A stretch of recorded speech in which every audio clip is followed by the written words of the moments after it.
When I got my degree from Albright, I had no idea what I was going to do with myself. September rolled around after graduation, and I didn't have a clue. And so my parents put me on a bus to New York, and I knocked on every door I could to try to get a job in the music business. And it was tough. It was tough, but I knew I was going to do it. I knew I'd get in, and I did. I wound up becoming a messenger for a man who was producing the Partridge Family in those days. And within 6 weeks, I was practically running his company, which was great. One day, we got a knock on the door. It was at 8:30 at night. Everybody was gone. I was in the office late, and some young guy wanted to have his music heard for David Cassidy, and that was Bruce Springsteen. 3 of us were in the office, and we heard him, and we quit our jobs the next morning. And we became Bruce's manager. I played with Bruce, signed him to Columbia Records the first time he ever recorded, and was his manager for 6 years. And then I moved and went and represented Elton John for 2 years as well as his manager, and decided at that point that I had been on the road for 8 years of my life. I had no home. I lived out of a suitcase. I had no friends other than the guys in the band. And I didn't even have them because I was management as well. And it was time for me to pull back, and I decided that I needed to do something else with my life. And I decided to write. You know, my parents had always told me to follow my dreams.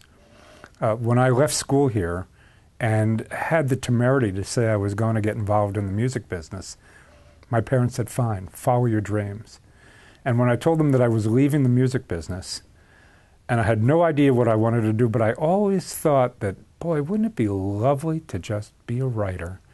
They said, follow your dreams. So I gave myself 2 years, taught myself how to write, got my foot in the door by writing about music, so I figured that was my way in, and realized that I could actually do this. And if I could do it for the rest of my life, I'd be a very happy guy. And that's what I've been doing. It took me about 12 years till I realized that I was a writer. I could do this. And everything changed in my life then. But it was 10, 12 years of real struggle on a day-to-day basis, trying to teach myself something that to express myself in certain ways with words, very hard to do. Well, it was a monster of a book. It still is very legendary in the publishing business because most books, when you deliver a manuscript, are 300 to 500 pages long. I delivered my manuscript, it was 2,800 pages. It sat on a desk like this. It was basically unpublishable, but it was a great book, and they knew it. I realized when I was 2 years into that story that it was one of the most important books of my generation, the story of the Beatles, and that I held the keys in my hand to something powerful. Now, that book was supposed to be written in 2.5 years, but I was not going to let that story go without being told the right way. And so 9 years later, I delivered that book. That book was a labor of love, and when I finished it, I knew that I had not only done something very special, told the story that I needed to tell, but that I had changed my life and my career in the process. I knew I had done the job. When I finished the Beatles, I was exhausted. My life was upside down. Everything had changed, and for better and for worse. And I was at a personal crossroads. So I did what any guy in that situation might have done. I ran away.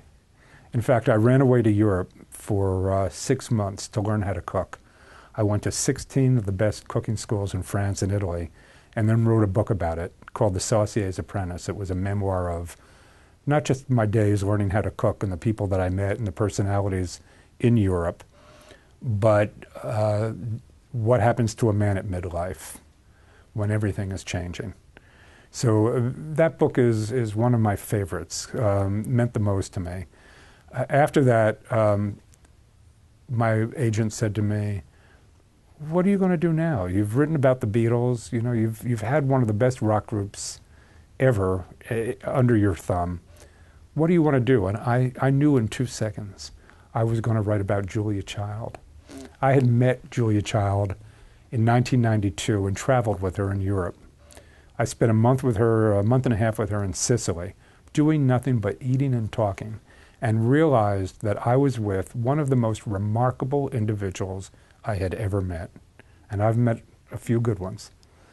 And I am about to launch into one of the most overwhelming jobs ever. I've been chosen to be Ronald Reagan's biographer.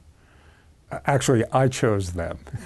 I told my agent that I wanted to write about, I wanted to be Reagan's biographer. Publishers were looking for Reagan's biographer. They were looking for someone who could tell the story, the one that would stand as the one chiseled in stone about the president. And I was looking for a subject who emulated, believe it or not, the Beatles and Julia Child. In two ways. Number one, they had to be beloved. And number two, they had to have changed our culture in some way. And I thought that this was a man whose politics I didn't always agree with, who I didn't always vote for.